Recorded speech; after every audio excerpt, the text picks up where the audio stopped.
If you want to play it and see for yourself, I dare you. I dare you. I fucking dare you. I dare you. I dare you. But just one warning, you will not be happy. Okay. Ghostbusters on the NES is one of the few movie licensed games that isn't made by LJN. You start off by looking at this weird map. When you press a button, you get this little white box. What's it for? I don't know. This game gives you no information at the start. I entered the shop. Instead of just being at the shop, I have to do a little driving section. But I was already driving around with the logo, so why do I have to drive here? The section has you dodging a single car. There are also barrels in the road that you want to hit because it gives you gas. Yeah, your car uses gas and it gets like 10 foot per gallon. Finally, after wasting a whole tank of gas, I'm at the shop. Why is the capture beam here? Is it an upgrade or am I buying one? Upgrading makes sense, but if I'm buying one, that implies that the Ghostbusters didn't bring their equipment with them. And that's fucking stupid because it's one of the two things they need to do their job. And why is ghost food a thing? They're ghosts. They don't eat. You need a trap. What do you mean I need a trap? So I go back to the shop thinking that's where the Ghostbusters are and should just go right into it. It's official. I have no idea how this game works. If moving the logo around doesn't move me, then why the fuck do I have to drive to get back to the shop that I'm currently at? And if the logo does move me around, then why the fuck do I have to go through those idiotic driving sections? I'm only 5 minutes in, and already I want to jump into a wood chipper.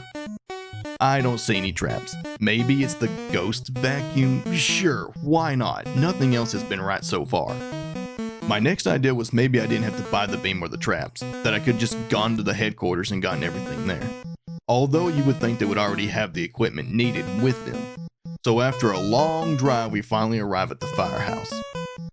Who the fuck was driving then? That's a good fucking question. Well, only 3 came out, so I'm assuming it's either Winston or Janine, or this game is stupid.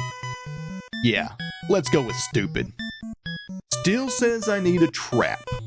I haven't even gotten to the actual gameplay yet, and I'm about to have a conniption. So back to the store I go. Fuck yourself, game.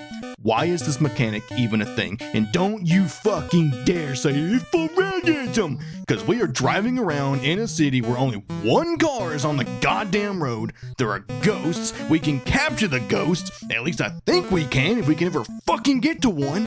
And the buildings are smaller than the vehicles, so fuck off out of here with that shit. I'm restarting and see if I can at least do a little better now that I kinda sorta know what the fuck to do. At the shop I discovered a thing that should never happen. Oh!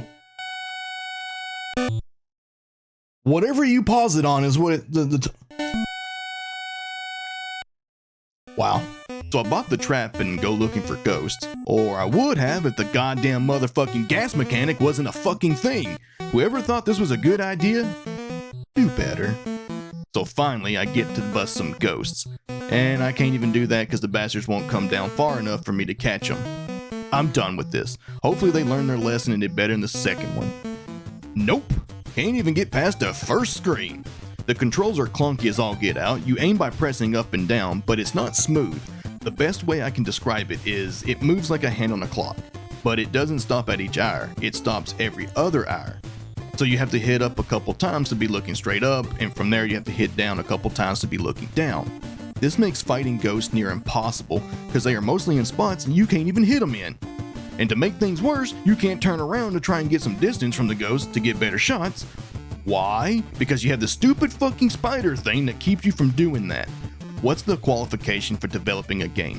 Breathing? Because I swear some of the most smooth-brained, dent-head shit I have ever seen comes from playing shitty games. Hell, even good games have these moments too, like in Battletoads, which is arguably one of the hardest games on the NES. Why would you make it to where you can kill each other in co-op mode? Isn't the point of a 2-player game to help each other out, not fuck each other over? I can't with this shit. Please let the Sega version be playable. Holy shit, it's not bad. I mean, it's not great, but it's playable.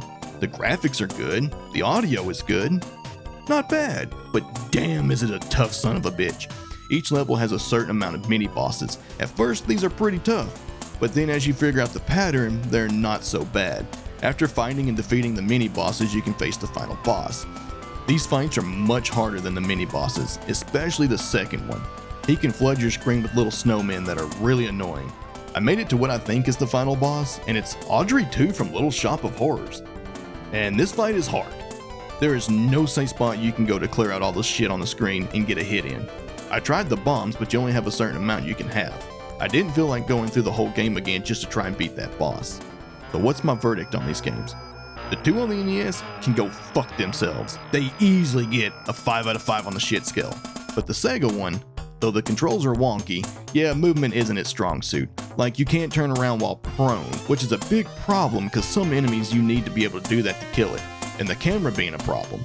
When I have to do a vertical platforming, but I can't see what's above me, that's a huge problem. Aside from that, the game is pretty solid, like a week-old cow turd. Yeah, it's crap, but it's crap you can have fun with. It's called cow chip tossing. Look it up. I give this one a 2 out of 5 on the shit scale. Thank you for watching, hope you enjoyed. Tune in next week for Spider-Man Return of the Sinister Six. And thank you to my supporters over on Twitch, greatly appreciated. If you'd like to see a challenge live or just want to be part of the community over on Twitch, you can follow me at Rocky Top Bob. Hope to see y'all there.